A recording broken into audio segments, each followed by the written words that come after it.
Hello guys! Good morning, good afternoon, good evening, good day. Late upload itong video ko kasi ito ay nirecord ko kahapon. So today is Monday, so I recorded this yesterday, Sunday. So yesterday, I woke up late like 11:39 in the morning na kasi napakabigat ng aking pakiramdam. Actually, ganito talaga ako. Kumbaga, every once a month, maghahanap talaga ang katawan ko ng body and foot massage. So ngayon, ako ay gagawa ng aking body massage oil kasi magpapamassage ako today. This afternoon pala kasi it's 2:20 na. So nagpapa-appointment ako ng 6 o'clock dahil maganda kasi pag medyo gabi na para diretso na matulog. Parang ganun. And wala pa akong ligo obviously. Kahit hilamos. Nag-coffee lang ako. Tapos later before ako magpa-massage, I will be drinking barley juice with smoothie ko siguro with banana. Depende na lang. Kasi I'm not really feeling well today. Pero okay lang, curry bells lang. Kaya I have to have a body massage kasi bukas it's Monday, it's another week na naman na magiging busy sa Harmonica, and it's my pleasure to be serving my Soke Loves, and it's also my pleasure to see them na mag-visit sa Harmonica. Okay guys, so I will start na my haplas making. So ito guys, I am using this Tuscan Bouquet body oil. Hindi mo na ako gagamit ng virgin coconut oil kasi ayaw kong mag-rancid yung beddings ng ng spa. Kasi parang grateful na ako na papayagan nila akong magdala ng own oil kasi allergy ako sa mineral oil. I think mineral oil yung gamit lang, mag-rashes kasi ako. So since this is not a virgin coconut oil, I will be putting 6 drops of this vitamin E. Pag virgin coconut oil kasi guys, hindi na kailangan lalagyan ng vitamin E. And of course, I will put muna the methyl salicylate wintergreen. Konti lang. Kung magtatanong kayo what oil I am using kapag magpapa-body massage ako, ginagamit ko po is the essential oils from Orocasia.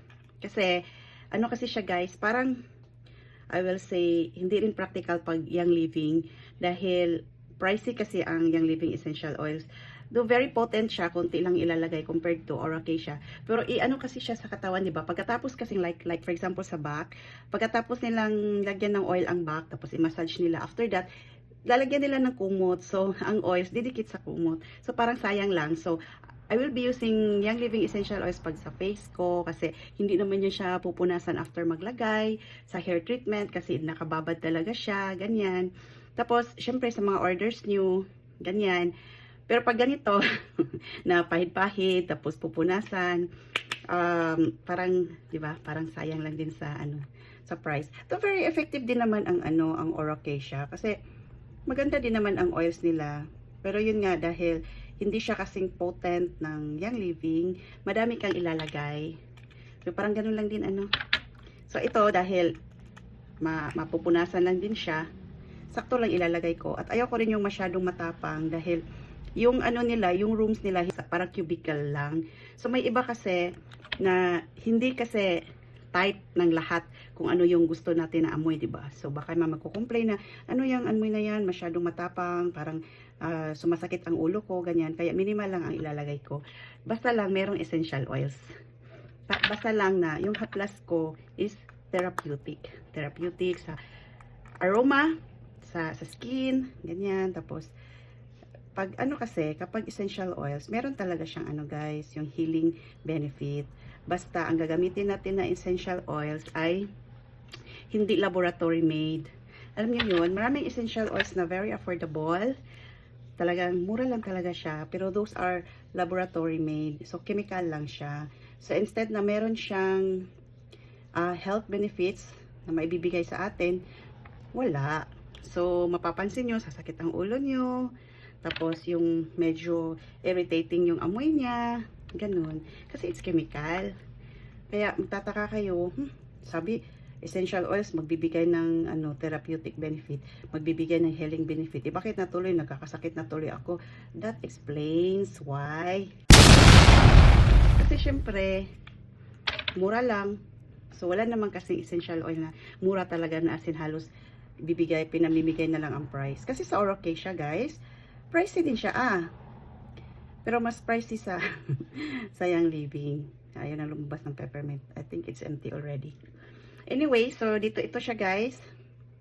Pupunuin ko siya. Nakasulat dyan tummy. Kasi ito yung bottle na ginagamit ko sa pangpahid sa aking tummy. So empty na. Ito na lang gagamitin ko.